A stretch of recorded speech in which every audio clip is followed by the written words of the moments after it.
All right, this portion of 3 Point Podcast, again, brought to you by our great sponsors, including Crow Real Estate and Auction, Rivals Tap House and Grill, Nelson House Funeral Homes, Success Group Mortgage and Servicing, the ALS Association of Michigan, and Z92.5 The Castle.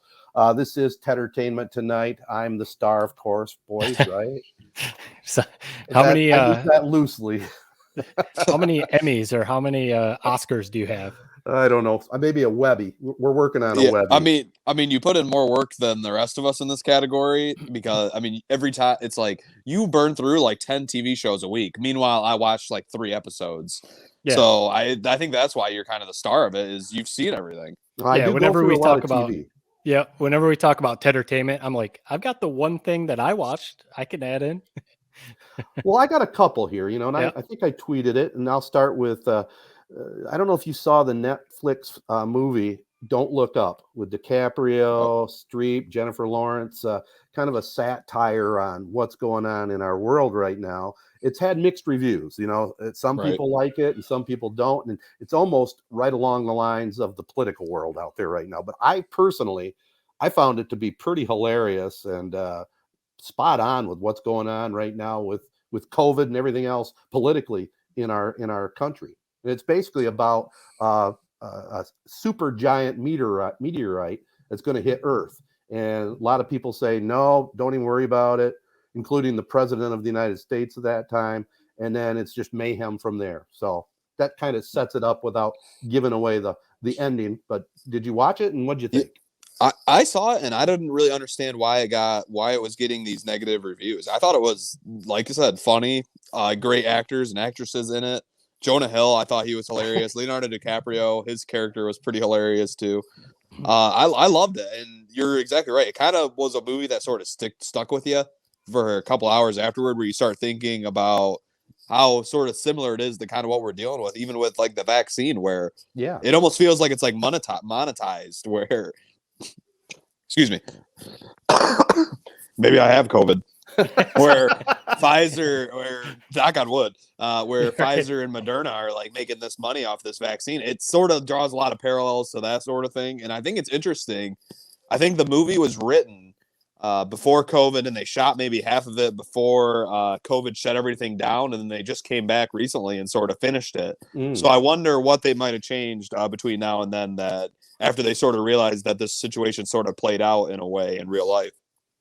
Yeah, I've heard like mixed reviews. When you have a cast like that, it's going to be good.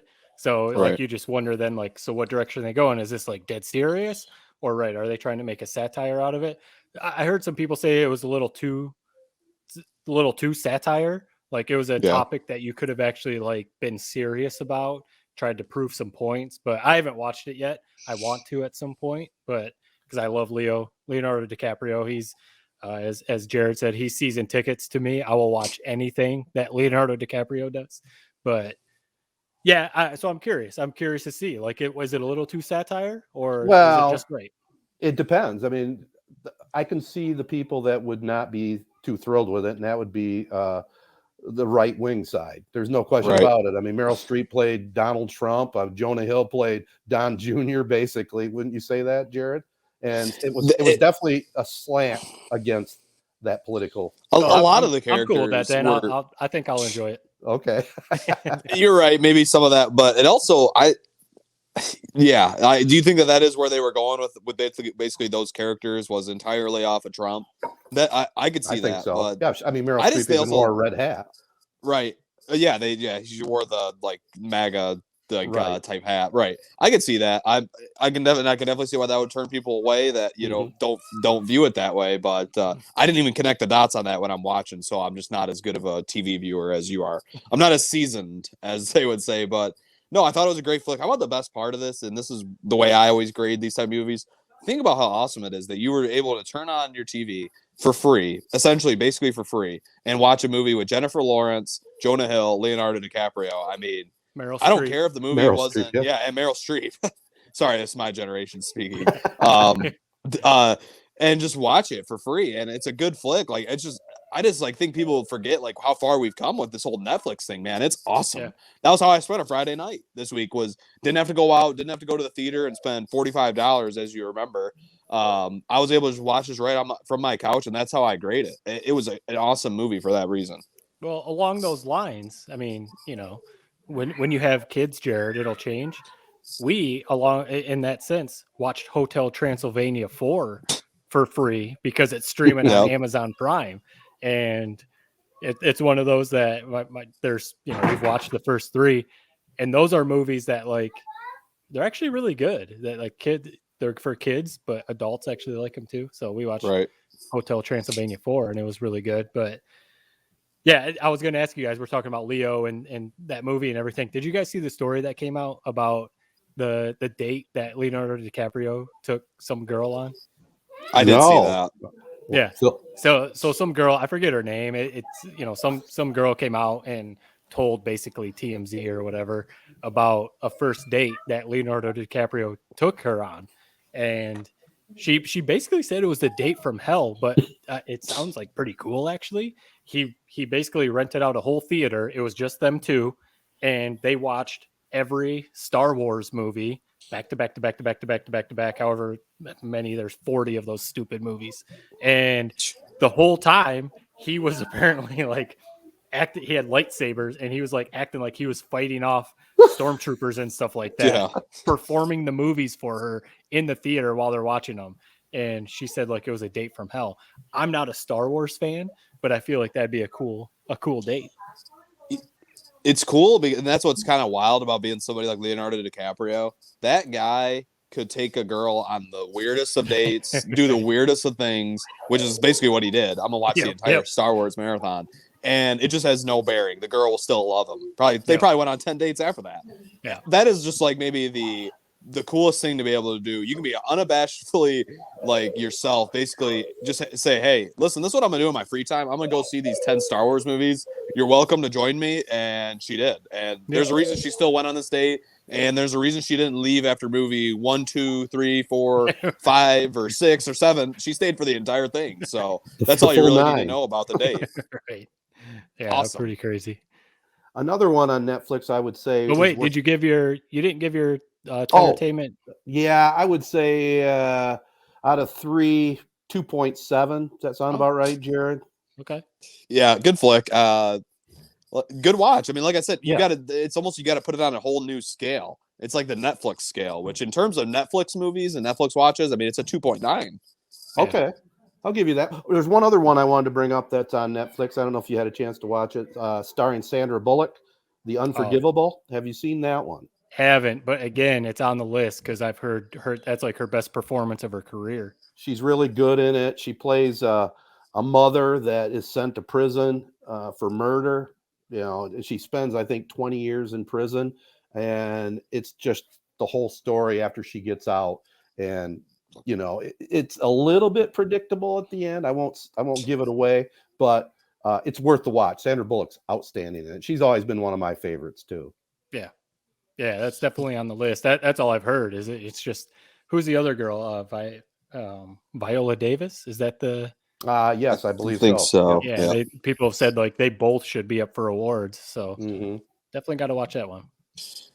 I don't know why, but I watched the first probably 20 minutes of that movie, and something about like the grimy, it's almost like a Netflix type thing. The grimy action movie type thing. I just couldn't get into it. It probably was a good flick. I like Sandra Bullock. It was good. I just didn't quite grab me. It wasn't like The Proposal with Sandra Bullock and Ryan Reynolds. No. Right. That's a great movie. It's a great movie. It really is. well, I'd give that one 2.5 on the 3-point scale. Still pretty good. Not bad. Pretty good movie. Good. Bullock's good, and you know, it's interesting. It's worth watching for sure. I'll throw a show out that I've been watching. I'll be curious if Matt. I know you haven't seen this despite having HBO, but it's a show called Euphoria. It's kind of taking the whole world by storm right now. Basically, I would say it's sort of like our version of like Dawson's Creek or whatever you would have watched when you were my age, like Matt, where it's sort of like not a rom-com, but like a teen drama type show. it's basically about how this high school, it's like they all wear like glitter on their faces, and their outfits are, it's almost like they're wearing Halloween Ted's costumes. checked out after you said glitter. I saw well, Ted. I'll bring him right back in with this. It's on HBO. If it has the HBO label on it, he's gonna at least watch one episode of it. So, and it's got Zendaya, who actually was like Mary Jane or whoever in Spider-Man. She's sort of the main character, but she's addicted to like drugs. And it's sort of just this wild high school, sort of like Outer Banks type style, where it's like not really realistic. The kids are like basically super geniuses type thing. But it's interesting. It's dark. It's pretty wild what they show. I mean, a lot of nudity and stuff along those lines. I know that perked Ted up. But yeah, just a very like wild show that I think we 100% need a TED review on. Just, I think you'll watch it and you'll be sort of like your jaw will hit the floor. I think that's really the only way to put it. I'll check it out. Good or bad way. You give it a rating? I mean, I'm sitting there watching it every Sunday night when it drops at 9 p.m. So, I mean, it's a good show. It definitely entertains you. It's like it's a shocking show with what happens and what they're they show. It's like, man, they're like, they definitely push the limits of like what can be put on HBO, which I don't even know if there is a limit. Right. There isn't. Yeah. Yeah, basically. No, I've heard the same thing. People saying you got to watch it for that reason, like the shock factor and stuff like that. And HBO again, Ted, you say everything on HBO is good. Yep. It's on the list. I would be curious to watch it. Is it only the first season? Is there only one? First season's out, and then there's 2 episodes. The second season's like in the midst of coming out right now, where it's a new episode every Sunday. Yeah. I'll wrap up this segment on my end anyway with Dexter. You've heard me talk about Dexter New Blood, you know, the reboot from the original series, which was fantastic. It's right up there with, in my viewpoint, one of the top 5 series of all time. But the new one, it did not disappoint. I was surprised. I was going in thinking that it might be, just crappy remake or something, but it was really well done. They had a new twist on things. His son came into the fold, you know. And if anybody doesn't know about Dexter, he is a serial killer that kills killers. So it's kind of a neat twist. And so I would say you like my serial killer stuff, don't you? I think you say that same line every time you bring up Dexter. That little same like sales pitch. Well, anyway, watch the whole season of New Blood, and it's definitely worth the 8 episodes to check it out. I would highly recommend it. Would you say to watch Dexter before watching this? You don't necessarily have to, but you do have to know a little bit about the background. But I would say, yeah, if you can watch season 1 of Dexter, if you can watch season 1, which I think is probably the best season 1 or season 3, but you'll know all you need to know about what happens, and then maybe watch the final episode of the last season of the original run, so you're up to date on what went on. I actually can't believe we've never talked about this, but I'm just ringing a bell because I saw Matt's TikTok from earlier of his son, basically what his day is, which is just eating and sleeping and shitting. And pooping. Ted, are you on TikTok? I think you'd really enjoy it if you're not. I'm not. Ted would love TikTok. Ted would like TikTok. Oh, just what I need, another distraction, but maybe I'll get into it. Maybe I'll check it out. It's fun. Sign up for free. Is it an app? Is that what it is? Yep. It's an app, basically just another social media. I have fun with it, just messing around. There's legitimately some hilarious stuff on there though. Like some people are really funny that you just get, it's another thing. Like you said, another distraction. You get caught watching stuff. Next thing you know, it's a half hour later and you're like, God, I just wasted a lot of time. But yeah, hey, I already get dogged on for too much TV watching. No, but the thing that's cool about TikTok is you can curate. It's just like a Twitter feed. It's you probably think like, oh, I'm going to be seeing these high schoolers, doing dances. Not the case. I mean, you can curate it with your likes. I mean, it's kind of scary how they can do this, but with your likes and what you like, what videos you decide not to like, don't like, it creates like a feed for you where like, I know somebody like my dad is on TikTok. All his stuff is, Dave Ramsey videos and super 70s sports. Like I feel like that's all he ever sends me. So it's like, you can create your own special thing, which is going to be different for what Matt would have, different for what I would have. So I think that's what's really cool about the app. Oh, you know what? Your sales pitch actually got me somewhat interested now.